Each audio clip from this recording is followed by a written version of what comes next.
Welcome, everyone. Thanks for joining us. My name is Susan Bowden, and I am the Digital Outreach Coordinator for the Archaeological Conservancy. And you are here tonight for a virtual lecture titled Reimagining the Story of Stallings Island, an Archaeological Conservancy Site of Enduring Value. Before we get started, I would like to welcome all of you. If you're joining us as a member of the Conservancy, thank you for your support. We can't do our work without you. If you're joining us as someone new to the Conservancy, here's a little bit about us. The Archaeological Conservancy is the only national nonprofit organization that identifies, acquires, and preserves the most significant archaeological sites in the United States. We were established in 1980, so that's about 45 years ago. And over that time, we've preserved nearly 600 sites across the nation. Our preserves represent a broad array of time periods and cultures. If you haven't seen our website, I'd invite you to go visit there. There's everything from information about virtual lectures to our magazine, American Archaeology, and other events that we sponsor, and some information about some of the preserves that we have, including some virtual tours. Before we get started with the lecture tonight, I'd like to remind you about a couple of things. First of all, there is a Q&A button down towards the bottom of your screen. If you are watching on the Facebook live stream, you can drop questions in there. Those of you on Zoom, if you use that Q&A section, that's your guarantee that we will see your question and it won't get lost in the chat. So that's the best place to put it. I'll be collecting the questions until the end of the lecture, and then we'll be having hopefully 10 or 15 minutes for Dr. Sassaman to talk about answers to your questions. If you experience technical difficulties with Zoom, that happens from time to time, remember that we are live streaming on Facebook, and I am also recording, and we will have that recording up with closed captioning sometime tomorrow for you. I will send an email out to anyone who's registered, so you'll know that it's ready to go and you can watch it again or share it with your friends and family. So I'm going to go ahead and stop my sharing and hand things over to Jessica Crawford. She is our Southeast Regional Director, and she'd like to introduce our speaker for tonight. So Jessica, it's all yours. All right, thank you, Susan. I'm happy to introduce tonight's presenter, Dr. Ken Sassaman. Ken is the Hyatt and Cici Brown Professor of Florida Archaeology at the University of Florida. He's also a longtime friend of the Archaeological Conservancy, and he literally wrote the book on the Stallings Culture. The Stallings Island site is a 25-acre island in the Savannah River near Augusta, Georgia. When a local landowner donated Stallings Island to the Archaeological Conservancy in 1997, it was suffering horribly from years of extensive looting. I mean, it literally looked like a moonscape with massive pits all over the place. Ken and his crew came in and were able to make sense of all the disturbance. They proved there were still intact deposits there, and there was plenty of archaeology worth protecting left on Stallings Island. His work at Stallings Island and at other sites in the area have done so much to help us understand the complexity and the adaptability of the people who lived there thousands of years ago. And that work he did is in our archaeology textbooks today. So I want to thank Ken for all he's done for the Conservancy and for Southeastern archaeology in general. And I will now turn it over to Ken. Well, thank you, Jessica. Let me share my screen to get started.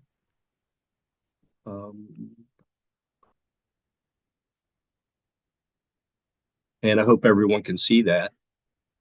So yes, thanks, Jessica, for inviting me. And thank you to Sarah and Susan for facilitating this virtual lecture. And of course, thanks to the Archaeological Conservancy for everything that they do. And thanks to everybody for patching in tonight. It's always fun for me. I enjoy sharing what I know about Stallings culture and Stallings Island. I would say that Stallings Island is a really strong testament to the purpose and value of the Archaeological Conservancy. And by that, I mean to say that acquiring a site that has a storied history of archaeological investigations is certainly in and of itself justification. But there's so much more to be said about the site, and preserving it in perpetuity, having access to it for future generations, will enable it to live on in the ongoing production of our knowledge about the ancient past. It is a story that starts from an archaeological point of view in the mid-19th century with the work of C.C. Jones. It continued through that century into the early part of the 20th century The first major excavations were done by Harvard University that I'll talk about was in 1929. From that time forward, there's intermittent excavations in the 40s, 1960s, 1961. The site was designated a National Historical Landmark.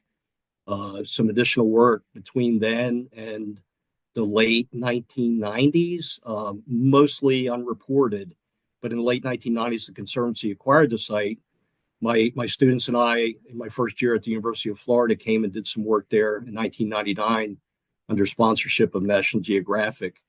And it's from there that the story kind of like continues in the more modern scientific era. The story's changed primarily because the way we do archaeology have changed. And a lot of that has been driven by technologies like radiocarbon dating, digital technologies we use today for characterizing landscapes and so forth. So I want to share that. And I think reimagining the story isn't so much different from what I knew about it in the late 90s and early 2000s.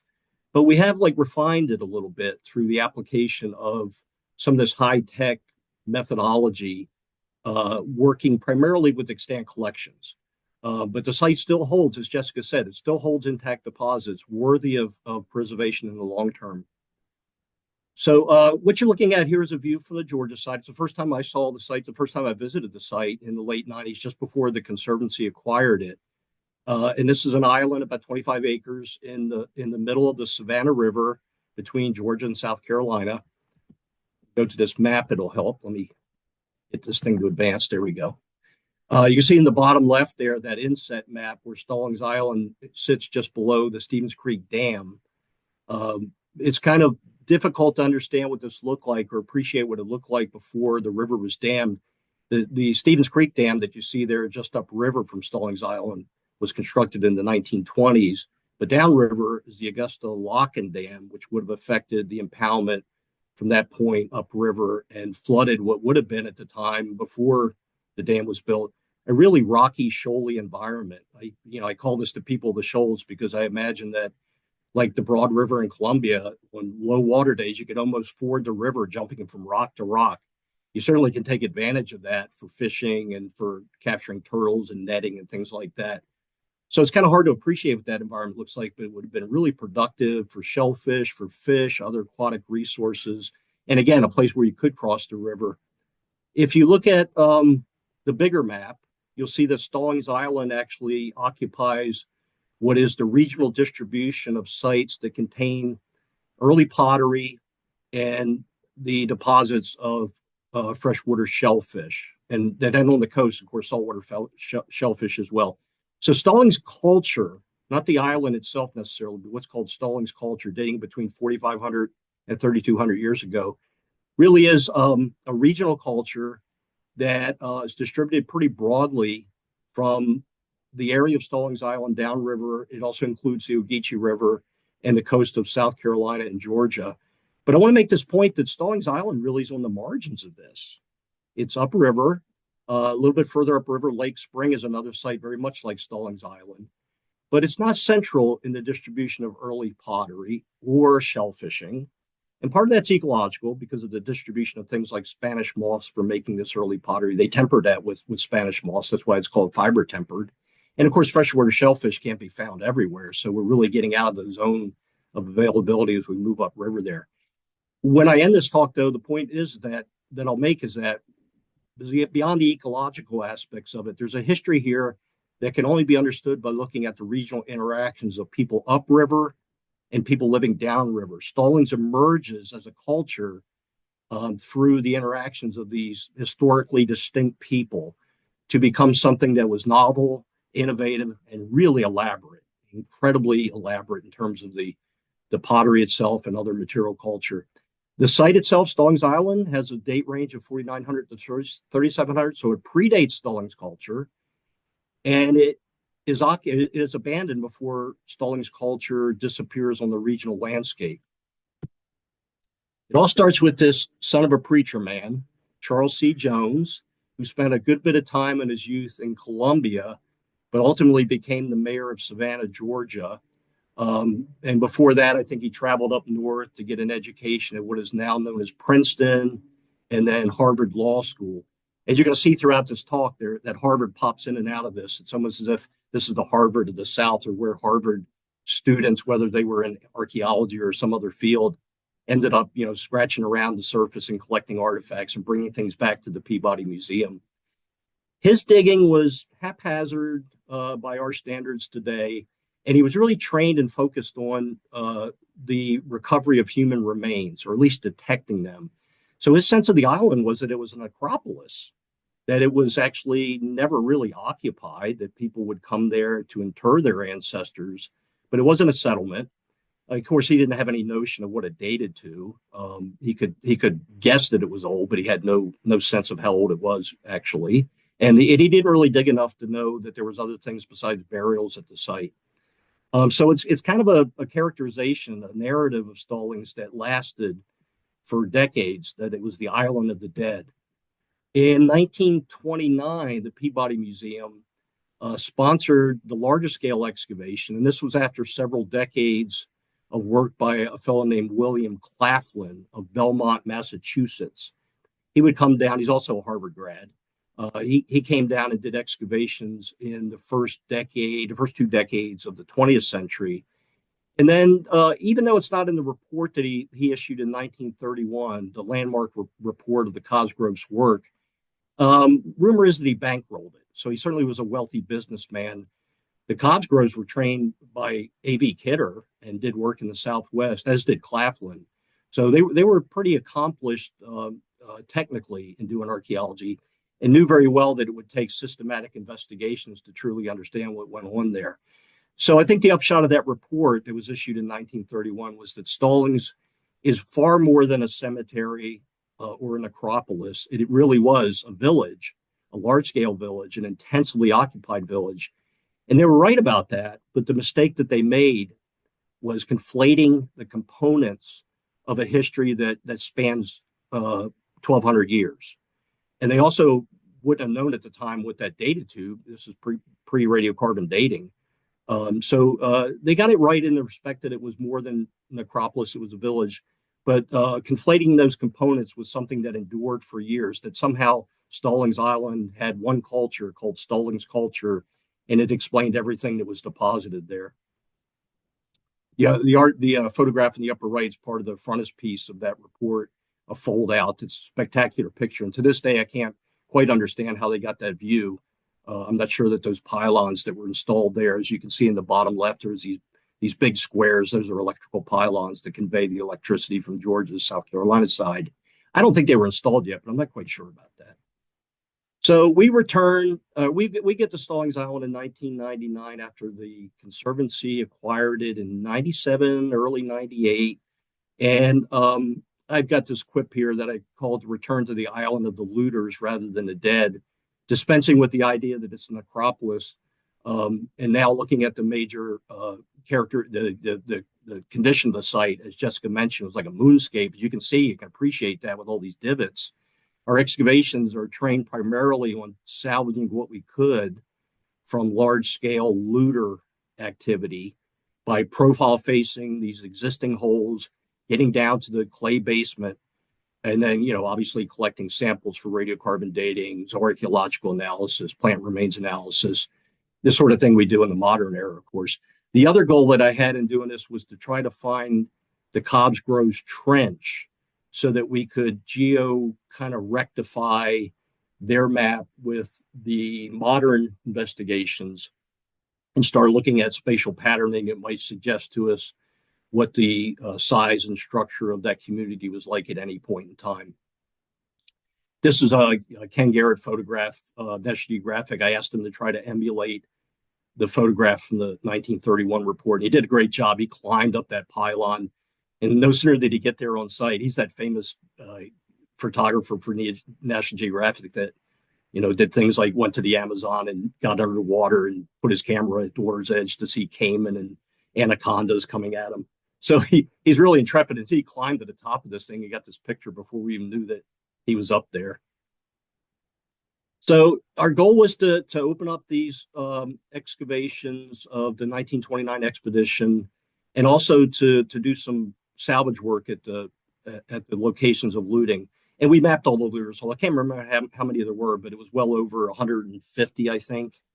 And, it's disheartening. I remember that first week, we were there for a few weeks. I remember that first week going home after a hard day with the crew and just feeling, disheartened that there wasn't anything left of this site. But sure enough, what we found was that there was not only stuff left behind from both systematic excavation and from looting, but that even systematic excavations left features behind that weren't detected. So in the upper left, for instance, you'll see that dark soil that fills a trench. That's the original trench of the Cosgroves, what they called Trench 2, that went transversely across the site before they opened up the big block. And it intercepts a feature that you can see there that still has like fuzzy boundaries, which is the telltale sign that it's an old feature, not something that was backfilled recently. And if you look at the image to the right of that, the upper middle, you'll see that there's a contrast between a sharp, a feature that has sharp boundaries, the one to the lower left, and one adjacent to it to the upper right that's more fuzzy. So it's the contrast between a backfilled feature that was dug in 1929 and one that they decided not to excavate. I have no idea what their logic was about leaving some of these behind, but in some cases, it was just simply a matter of them not getting to the bottom of it. They've taken out the heart of it, but left, the base of it intact. And of course, from an archaeological point of view, especially for radiocarbon dating, that's exactly what I was looking for. The ones at the bottom are completely unexcavated. In fact, the one at the bottom left has one feature superimposed over another, and the one at the bottom right what we call cylinders or silos. That was actually much deeper than what you see there, probably 3 times that depth, and quite large, like 1.5 meters in diameter, with stratified deposits. So we got a lot of radiocarbon material for dating, got a lot of dates. And on the left, the pits provided evidence that there was pit activity between 4,900 and 3,700 years ago. And then on the right, something altogether different. This was on the margin of the site, what was called the mound, although it's not truly a mound, it's an erosional remnant of clay with midden distributed pretty much all throughout it, and then fairly large thick deposits around the perimeter. And if this were a flat landform, this would be like a shell ring. But these stratified deposits produced even earlier stuff, or at least the earlier couple of centuries without the pottery. And that was kind of an eye opener and a surprise. The other thing we detected from radiocarbon dating lots of features in these stratified deposits was that the site was unoccupied between 4,400 and 4,100 calibrated BP, or 4,400 to 4,100 years ago. And we'll get back to that because that's a critical part of this history.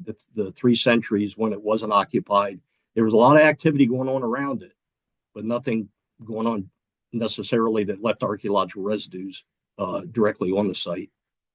So who are these pre-pottery people that were conflated by the Claflin report into a Stallings culture? Well, they're people from upriver. They're Piedmont traditions. They are described today by great work that was done by Dan Elliott, Dean Wood, Gerald Ledbetter, all under contracts. Some of it with the construction of the Richard B. Russell Reservoir, other projects in the adjacent area for various other reasons. But they define these 2 phases, one dating between 5,300 and 4,700 years ago, known as Paris Island, exemplified by these stem bifaces made on metavolcanic material in the bottom 2 rows and quartz in the upper 2 rows. And then the successor, the Mill Branch phase, between 4,700 and 4,100 years ago, with these much larger bifaces made primarily out of metavolcanic material. They both had in common the use of soapstone for making slabs that were perforated. And then we surmise through a lot of indirect evidence that these were primarily used for indirect heat cooking.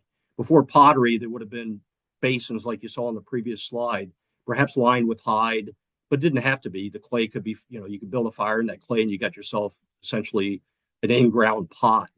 And heating up these stones, which are incredible for absorbing and dissipating heat very gradually, soapstone, they could very effectively heat the contents of pits or any sort of other container before pottery for cooking their food. The pottery component of Stallings Island, this was quite a surprise. We knew there was a lot of what's called classic Stallings pottery. That's that dragon jab punctated pottery you see in the plate to the right. And that's throughout the region at Stallings Island. It's very numerous. It's incredibly abundant. and highly elaborated. A site upriver, Lake Spring, has a very similar assemblage, and there's plenty of other sites in the area that have assemblages of this. This is a classic Stallings pottery we know now dates between 4,100 and 3,600 years ago, but it is preceded in the region by this plain pottery you see in the plate to the left, known as early Stallings. Largely, these are basins, flat bottom basins, not much different than the pits that were dug into the clay and used for indirect heat cooking. But it doesn't occur at Stallings Island, which is quite a surprise. It's certainly not continuously occupied. So this was a little bit of a conundrum. We didn't expect to see that gap in occupation. But in other work that we've done in the area, we know that they were in the vicinity. In fact, within just a kilometer to the south and a kilometer to the east are pretty substantial sites of this time period. So I'll get back to that in a minute. Oh, and let's not forget that even though they have pottery now that ostensibly could be used directly over fire, certainly the classic Stallings pottery is designed that way, they're still using soapstone for indirect heat cooking. And none of the pottery at Stallings Island has evidence of being used directly over fire, despite the fact that their counterparts downriver, particularly on the coast, had adopted that practice of using pots directly over fire and leaving a lot of soot behind. Not only good for radiocarbon dating, but the smoking gun evidence that you would want to see to know that pots were used directly over fire. So let's go back to the pre-pottery. We have upriver, the Parris Island tradition, 5,300 to 4,700 years ago. And that's long before pottery hits the scene anywhere in the region. And then downriver, there's a counterpart that is known now as the Allendale phase. Roughly coeval, may have started a little bit earlier, but honestly not very well dated. As you can see, they're similar forms. They have more narrow, shorter stems, a little broader in some cases, notched in other cases, made on coastal plain chert. Much of it's pink or reddish because it's been thermally altered. And these two groups are coeval, as you can see from the date range, at least for many centuries. And then what's moving between them? Well, soapstone is coming down from the Piedmont, where it occurs naturally in geological formations from the fall line up into the Piedmont and the lower parts of the Appalachians. None in the coastal plain, but it's being transported downriver and being used by people of the Allendale phase long before pottery was innovated. So like their counterparts upriver, presumably they're digging holes and lining them with hides or using wooden bowls. You could even use, the stomachs of deer, I suppose. There'd be small containers, but there's various things you could use for indirect heat cooking without pottery. And so they're acquiring these things downriver. And then we don't really know what's moving upriver, except for we do know that in graves that date to the Mill Branch and to the Parris Island phases, both at Stallings Island as well as Lake Springs further upriver, there are beads from saltwater species of gastropods. So if anything's moving upriver in exchange for soapstone, this would be the best candidate. There could, of course, been plenty of other organic things that just didn't preserve in the record. And then we don't really know, but I can hypothesize that the interactions between these various groups were more than just exchanging goods, that they were exchanging maybe even personnel through marriage alliances. Perhaps they're getting together and doing communal ritual activities. Certainly, there's information being exchanged, and then at times perhaps they're even relocating and spending time in their respective counterparts' territories as part of their alliance. We really don't know. But what else is going on downriver is the construction and occupation of these shell rings, which are quite famous and had a lot of investigation over the last few decades. They run from roughly the Charleston area, where this Fig Island complex is, down, of course, to Florida, with big clusters in the mouth of the Savannah, down through coastal Georgia. Northeast Florida has its share of them. And then you do occur on the Gulf Coast as well. So these are something that archaeologists continue to struggle with trying to understand. But I think the consensus now is that they were definitely habitation sites. They were places of gathering. If Becky Saunders is to be believed, and I do, these are places of large-scale feasting, which led to a lot of harvesting and consumption of shellfish, particularly oyster. And this has got to be where the pottery first appears, but we have this problem which is that if they started as early as 5,000 years ago, and that seems to be the case, that between 5,000 and 4,500 years ago, sea level was still down a good bit. And the earliest ones perhaps are now completely inundated by seawater, or at least infill with marsh mud in some of the tidal flats that are exposed at low tide. We know that's the case in some places, but it's not a widespread pattern yet. And maybe this is the final frontier, that things underwater will show us where pottery truly was first innovated. If that's the case, it perhaps predates 4,500 years ago. And for those of you that are familiar with this culture history, you may be saying, well, what about Rabbit Mount? Isn't that calibrated to like 5,000? Well, I haven't published this yet, but we haven't been able to replicate that. And we have a lot of other evidence to support the argument that instead of 5,000 years, it was really only about 4,500 in the coastal plain of South Carolina. So it still leaves open the possibility that the earliest sites are in fact underwater. And I hope that generations in the future will be able to sort that out. It's expensive and difficult to work underwater, as you may imagine. So what does early pottery look like? Well, I've already kind of described it. This is that early Stallings material on the left. It's a wide mouth, shallow basin, flat bottom, thick, very, very porous because it had Spanish moss as its temper. And when the pot was fired, it leaves behind, as the moss burns out, it leaves behind fissures or vesicles that are insulators rather than conductors of heat, right? So this is a good thermos bottle, but not a great cooking pot. But the soapstone, of course, being used with them to indirectly heat the liquid contents of pots like that. The further away you get from soapstone, we see evidence of recycling. So you see those fractures at the perforation, and in some cases, more than one hole. So this is a conservative behavior or curation behavior that we see. The further away you get from the source, the greater conservation of the soapstone. Obviously, a very valued material. It's a superior thermal medium. But if you're living on the coast and you're depending on soapstone from 200 kilometers away, you might have an incentive for developing the innovation of direct heat cooking. So it's pretty clear that innovation occurred first on the coast, furthest away from the soapstone, but near the sources of soapstone, including Stallings Island, indirect heat cooking continued right on through the classic Stallings period. All right, so we'll put this thing into motion. And we got these coastal people that are innovating pottery, perhaps direct heat cooking as well. The earliest stuff, evades us still. It's underwater, perhaps. But the coastal plain record starts to clarify at about 45 or 4,400 years ago. And at that time, we start seeing early indications of early Stallings communities from the coastal plain, perhaps even from the coast, moving upriver to harvest and store hickory and acorn. From an ecological point of view, this makes perfectly good sense. You don't have a lot of good oak forest in the coastal plain, or if you do, it's scrub oak. So it doesn't produce a lot of good acorns. Hickory's not all that prevalent in the coastal plain either. But once you get into the fall zone and move up into the lower Piedmont, it's prevalent and very, very productive. And so we get a site like Victor Mills. That's that site you see here in the upper left. You see a little topo map. That's overlooking the Savannah River within eye shot of Stallings Island.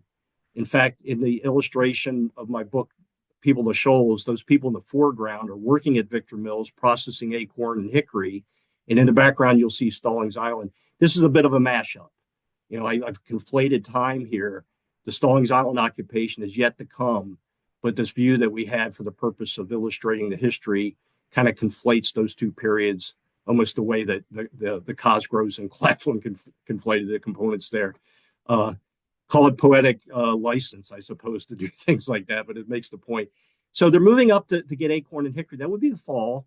And then once the stores are put in place, they would be, tapped over the course of the winter into the spring. It's not clear that they're living here yet in this region. They're coming up and doing this work and leaving the stores behind. I agree with Warren DeBoer, the late great Warren DeBoer, that argued that storage is about concealment. So you put things underground in subterranean storage when you intend to leave the area and you want to protect it from anybody that would come, and abscond with your stores.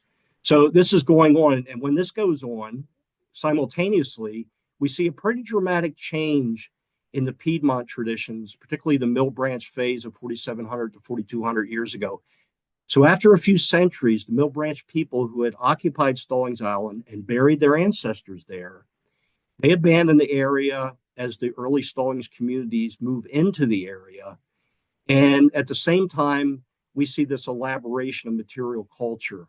So you see on the left there these banner stones. They're so large that it would be probably disingenuous to call them tools or the sort of thing that might be described as an atlatl weight. There's a history of that with banner stones, that they started off small and cylindrical. They would fit on the shaft of a spear thrower, but these things are nearly the size of a dinner plate. So they're unfinished. All the ones you see there are preforms. They're going to have two notches on either side. You can see the two bottom ones have their notches, and the upper right one, I've outlined what that looks like. These are really elaborate, and they're made from hard stone, like greenstone. Some are soapstone, but most of them are made out of hard igneous rock. Tremendous amount of labor went into making these things. And then when they're finished and refined, they're incredible. And the tolerance of the drilling alone is impressive. It's almost like it was done with a drill press, but it was a hollow cane and a little bit of grit and a bow to do these things. So those of you that maybe know a little bit about this, I've kind of made a big deal out of the size and elaboration of this material culture during the Mill Branch phase. I call it hypertrophic. And what I think it is, it's an emphatic assertion of their tradition. They've been making banner stones for centuries, but now they get, incredibly exaggerated in form and design. And I think that's really a reflection of this interaction going on. Perhaps not everyone was in agreement that early Stallings people were welcome into the Middle Savannah area. It may have been a source of factionalization, where there was those that embraced it. There were members of Mill Branch communities that said, we're not going to deal with this. We're going to the uplands. So you see in the upper right, an excavation by Gerald Ledbetter at the type site, the Mill Branch site in Warren County, Georgia. It's a pit house, and it was an isolated pit house. So a community that traditionally lives in fairly large villages had split up into smaller groups, in some cases maybe with single households, and left the core area of the Middle Savannah to go into the uplands.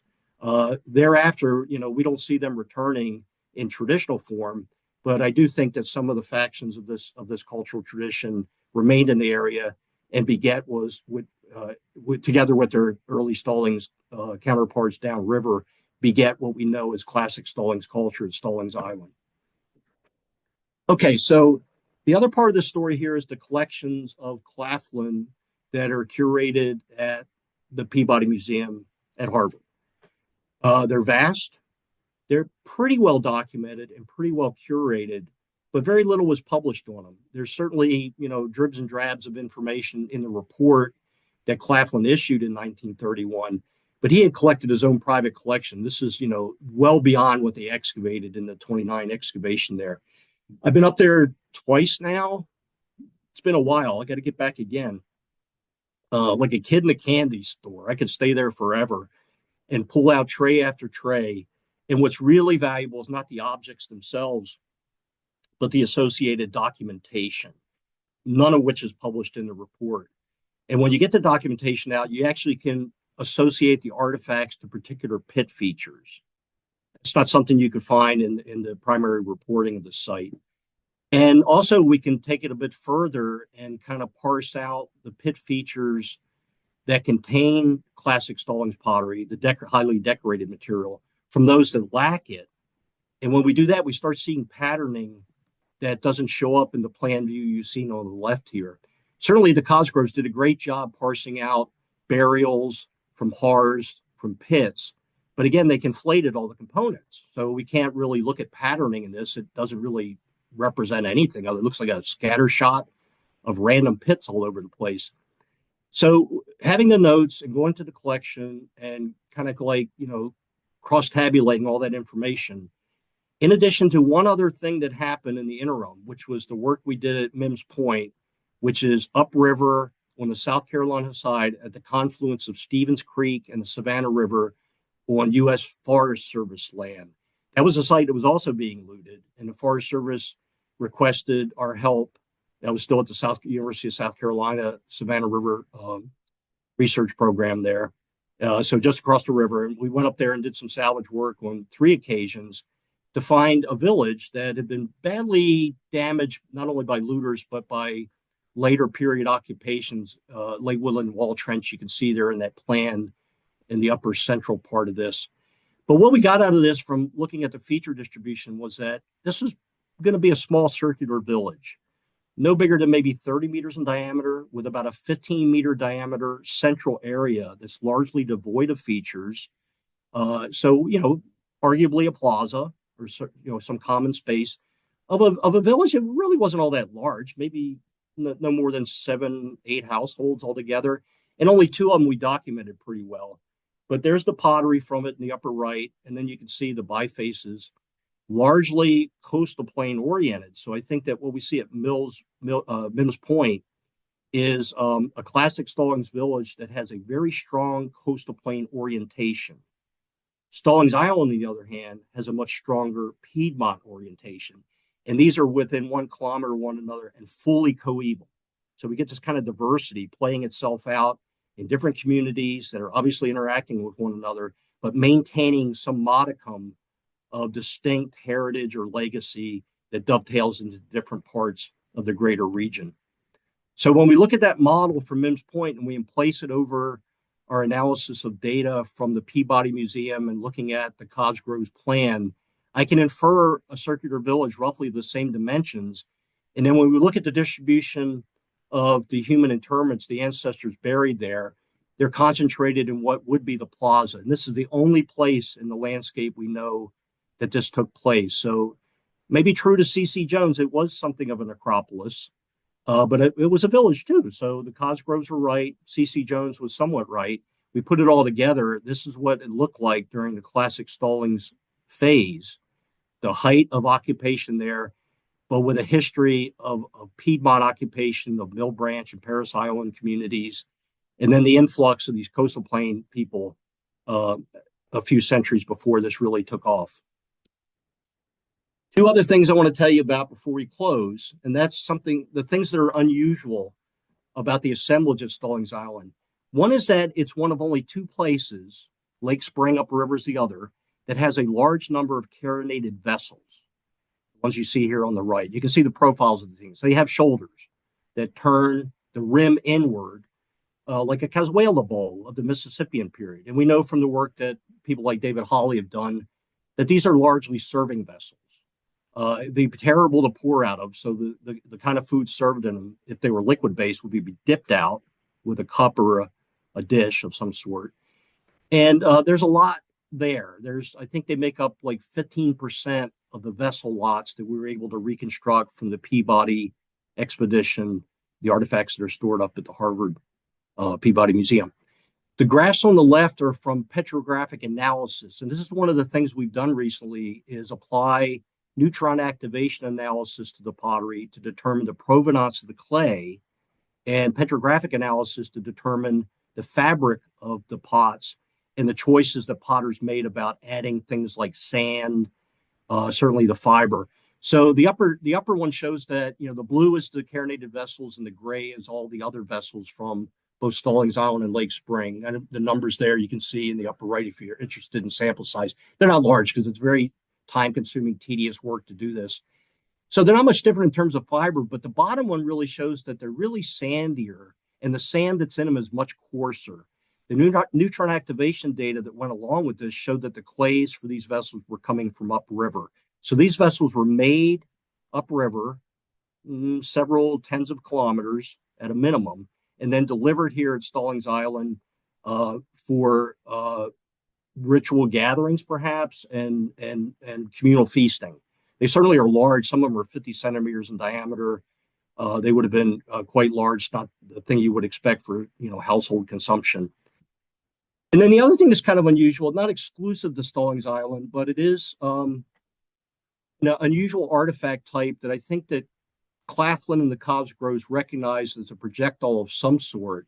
But it's different, obviously, from the stone tools that perhaps were used as weaponry. These are socketed and beveled deer antlers made from the beam of the antler, not the tine.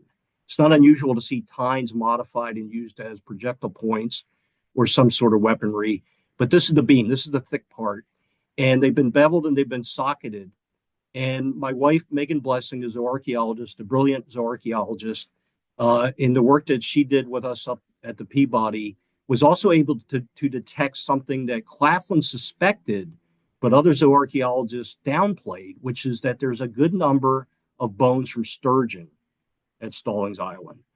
The Y bones you see there in that illustration to the right are very diagnostic of that taxon. There's two species, the Atlantic sturgeon and the short-nosed sturgeon. And then that little map I have there, you can see their distribution. They're anadromous fish. They come up in the spring. The Atlantic actually makes another trip in the fall, depending on temperature. They don't go as far as they used to because of damming. So you see the limit before you get to the Stallings area. It doesn't quite go that far, but it would have before it was dammed in Augusta. And so I think that this is something that's quite interesting because these can be up to 15 feet long. And I think when you're talking about taking sturgeon that big, it's not fishing, it's hunting. And these harpoons, if that's what they are, would have been put on a shaft, and you could stand on the boulders of the river and wait for these monsters to come by and then just lodge one of these things in them. It's going to have to be with a great deal of force because they have like platy bodies. That's, that big scoot that you see there in that illustration to the right. They're like armored creatures. So I can imagine that once one of these things were landed, you better hang on for dear life, and maybe it involved floats and things like that. So I reckon this as being more like hunting and something that resulted in a product like a deer or something larger that could be shared, right? So if this is something that's going on during times of ritual gathering, this may have been one of the things they targeted for that purpose. There's also shad that shows up, and shad's really hard to detect because the bones are so small. And if you cook them certain ways, they get really friable, and you can just basically eat them. So they're kind of disappearing from the archaeological record. So those are two things that really stand out. Stallings is definitely special in many respects. And even little subtle things like this stand out as being distinctive, right? So I'll leave you with this. Stallings Island, very special site, always has been and always will be. But it's not the site of just one people. And it certainly is a site that has a story that goes well beyond the pottery itself. To have a pre-pottery history of several centuries during a time when people on the coast are making and using pottery. And it's the interactions between the people upriver and downriver that led to the elaboration of this culture starting about 4,000 years ago. It's called ethnogenesis from an anthropological point of view, sort of like the fusion or coalescence of two or more groups into a new cultural expression. I call it the crucible of ethnogenesis here. And I think that's really the takeaway message, is that there's so much to be learned from Stallings Island yet, not just about the people that lived there, but about the regional interactions that took place that led to all this diversity and change. We've done a lot of work on the ecology of this site and the food remains left behind. I see no reason in the evidence left behind to suggest that people left Stallings Island because the economy went south or it was no longer a productive place to be. And we have no evidence that would suggest that it was like accelerated levels of flooding or intensity of flooding. It really must have been the seeds of its own destruction, that people coming together from different cultural traditions had this moment of coalescence and unification, but that there would have been inherently conflicts, perhaps, or at least tensions that trace to their natal communities. That if you join this community as someone marrying in, for instance, and I do believe it was matrilineal, matrilocal, so this would have been a society that would have been structured primarily along lines of women, but that every man that married into that still had in-laws back at their natal communities, and they had obligations to them. I shouldn't say in-laws, I'm sorry. I mean their natal parents and relatives of bloodline. So there's always this problem, I think, in unilineal societies like this, that you're serving two communities simultaneously, and it takes a lot of effort to keep those things together. So maybe there's lessons here to be learned, not only about the ecological sustainability of living in a place like Stallings Island, but what it's like to get along with people of cultural difference. And I'll leave it at that. If you have questions, I'll be happy to take them from you. Ken, thank you so much. I think I'm going to stop my share, okay? absolutely, yeah. Okay. I think I told you the other day that every time I hear about Stallings Island, I'm just fascinated. I learn more and more and more. It was one of the first things that I heard about when I joined the Conservancy. And it's so hard for me to keep what I know in 45 minutes because I got another 45 hours to tell you about. I probably have some folks that would be interested in staying and hearing. Before I ask some questions, I want to give a shout out to our Facebook group. We had up to what, Sarah, 16 people watching the Facebook Live, which is a new record for us. So in addition to several hundred watching in Zoom, that's terrific. We're so glad that people are tuning in and watching. You do have a few questions starting, and I'm guessing that once we start answering a couple more will come in. Okay. Kent is curious about the banner stones. Do you have any idea what they're used for? Well, that term bannerstone connotes some sort of like ceremonial or ritual purpose. And if you think what it traces back to, like, some kind of like emblem of royalty or maybe even military affiliation. So it's a fanciful term and it doesn't have any particular function that we know of, but there's a history of stones like that that clearly were used as spear thrower weights. So the work that was done like in the Shell Mound Archaic in Kentucky and Tennessee by people like William Webb, um, he found hooks and handles made out of antler with stones in between, and missing was the wooden shaft that would have connected those three pieces. But they were found in graves during those excavations back in the 30s and 40s. So unequivocally, stones were being drilled like that and used as weights for spear throwers, which is something that happens nowhere else in the world. Australian Aborigines use spear throwers, but they just use mulga wood that has like some additional mass in the middle to create the necessary physics. And Webb himself was a physicist, and he did a study on spear throwing and what advantage a weight would have. And one of the things he decided was you can get greater velocity and accuracy by using the weight. So there was some technical advantage to doing that. But once we get into things that I call banner stones, these really elaborate things that are quite large, I think its utility is out the window when we're talking about something that's symbolic, ritually charged, perhaps being used as something that not only identifies people for of a particular culture, but something that could be traded or used as a gift to extend that identity further. So we do find these things in Florida, and they do show up in mortuary context in Florida, although they're not in mortuary context at Stallings Island, those really large ones. So I really can't answer this question. It's an enduring mystery. It's one of my favorite artifact classes. Um, and there's three places where they get what I call hypertrophic, exaggerated. One is the Middle Savannah, one is the New Jersey area, and one is like Ohio, Indiana. And they kind of encircle the central part of the eastern United States. And in all cases, I think what they tell us is that this was a response of interaction of people of different heritage. Fascinating. All right. Ralph wrote a pretty lengthy statement and then question at the end. Okay.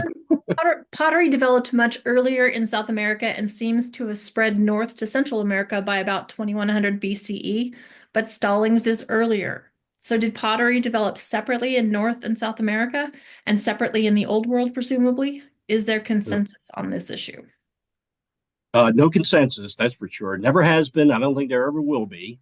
But James Ford, the great James Ford at the American Museum in New York, was a big proponent of the connections between South America and North America by way of pottery, as well as shell rings and other classes of material culture.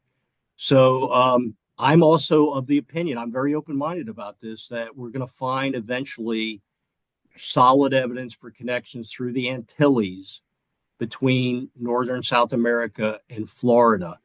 And maybe Cuba is the answer. But I can't work in Cuba. No one in Florida can work in Cuba using state funding because of politics. And it really is a place where there isn't a lot of cross fertilization. We don't have a lot of communication between Cuban and North American or even South American archaeologists for that matter.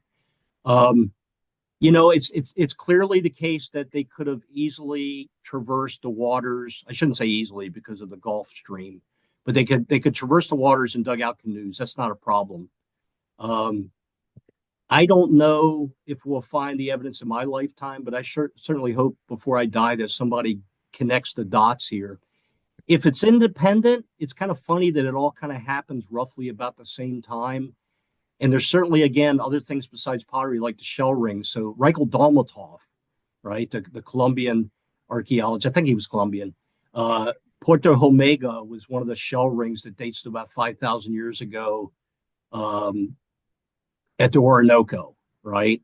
He thought that was smoking gun evidence. I think that that's probably the best evidence we have for a connection there. If it's independent, it's remarkable that humans would come on the same themes and the same innovations roughly at the same time.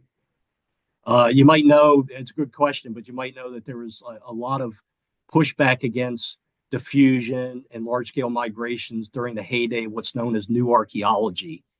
And I think actually, when you look back at it now in hindsight, it had its own like strain of racism in thinking that, these hunters and gatherers couldn't be continental in scale, that they couldn't accomplish great feats like that. We know that's not true now. It's just tremendous amount of evidence for monumentality, large scale movements, huge trading networks. All that stuff is just look. The evidence is right there. You just have to interpret it with an open mind. So I'll leave it at that. Thank you. Michael is interested in knowing about the settlements, and I think we're back to Stallings.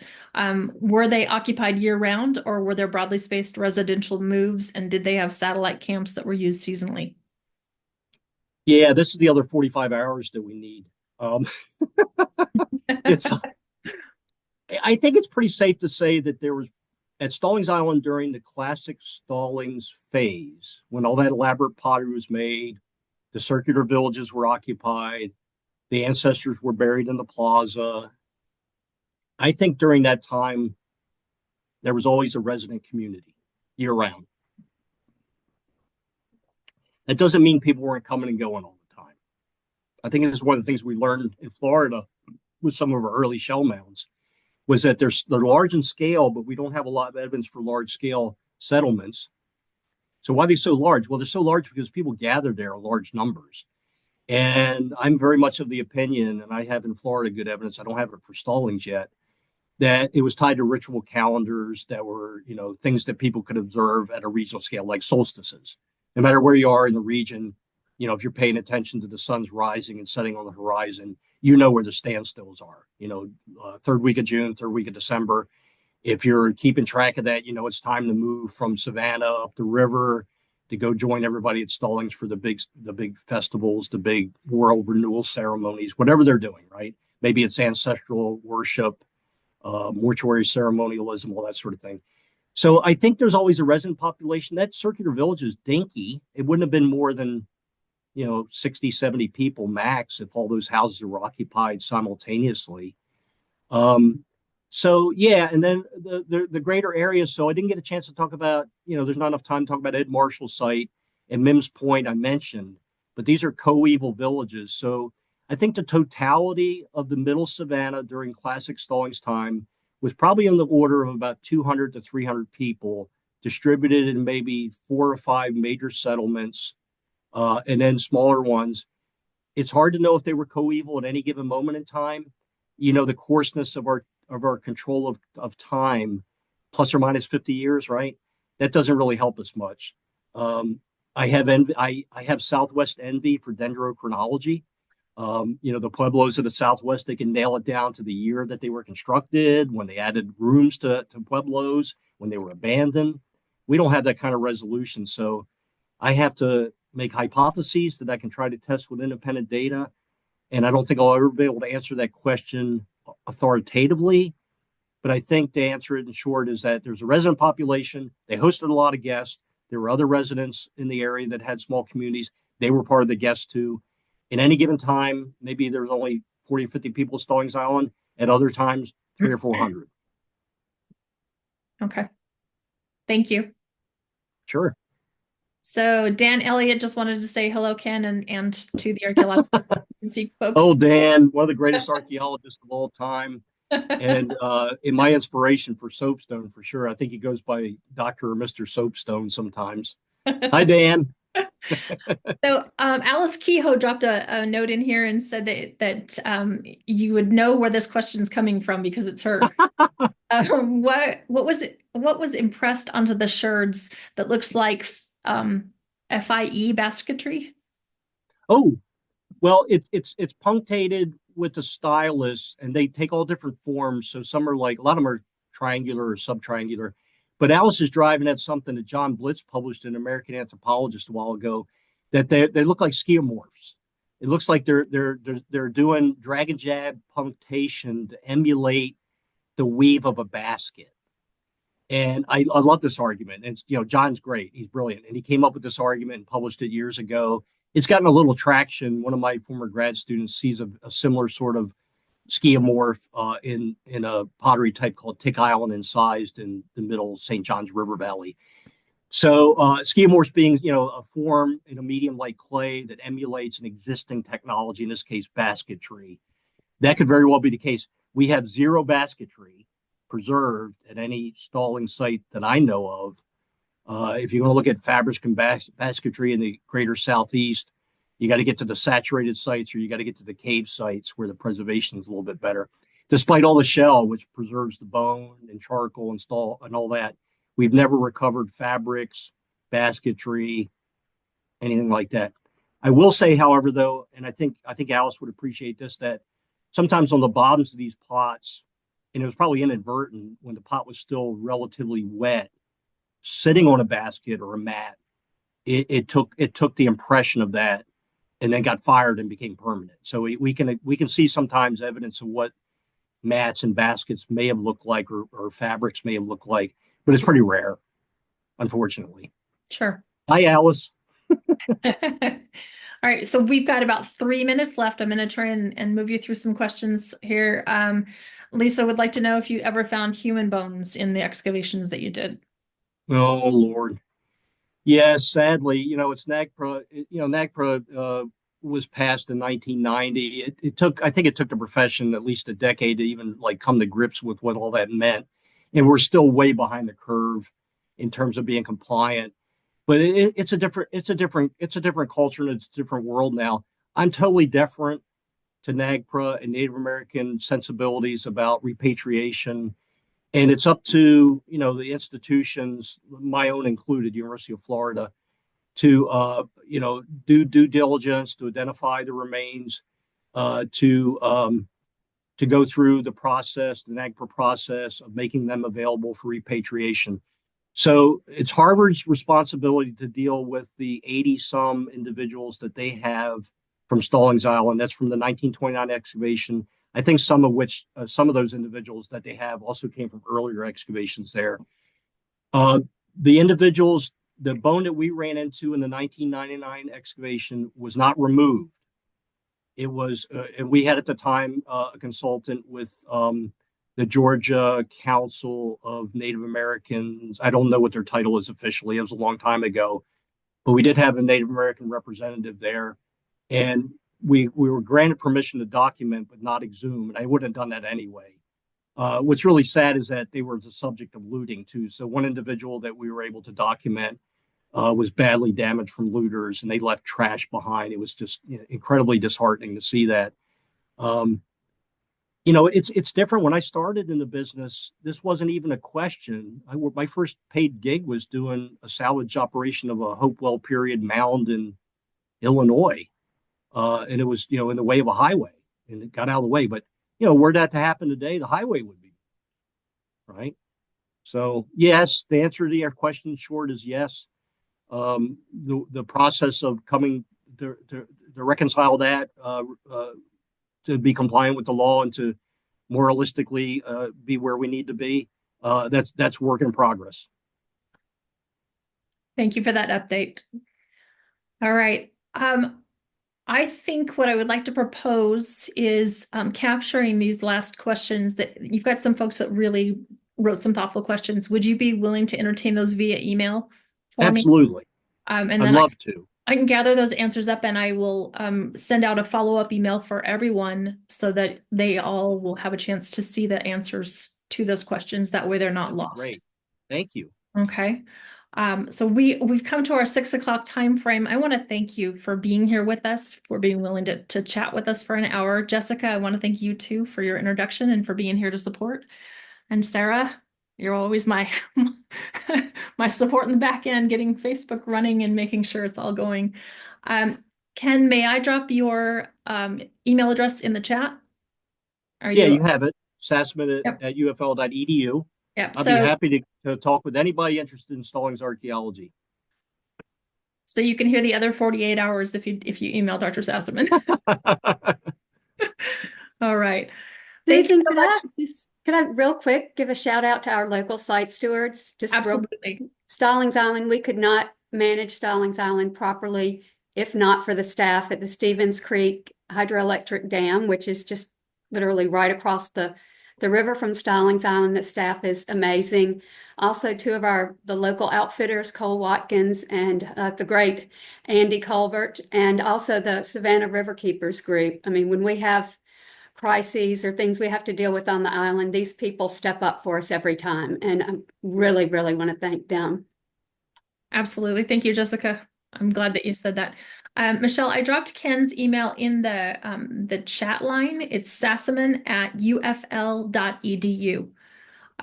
And I will send that in the follow-up email also. All right. All right, Ken.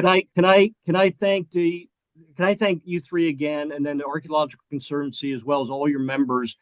In this uncertain political climate we're in, the Conservancy is the beacon of hope that sites will be preserved in perpetuity for the greater good. And it really is an incredible organization and operation. And I thank you so much for all the great work that you guys do.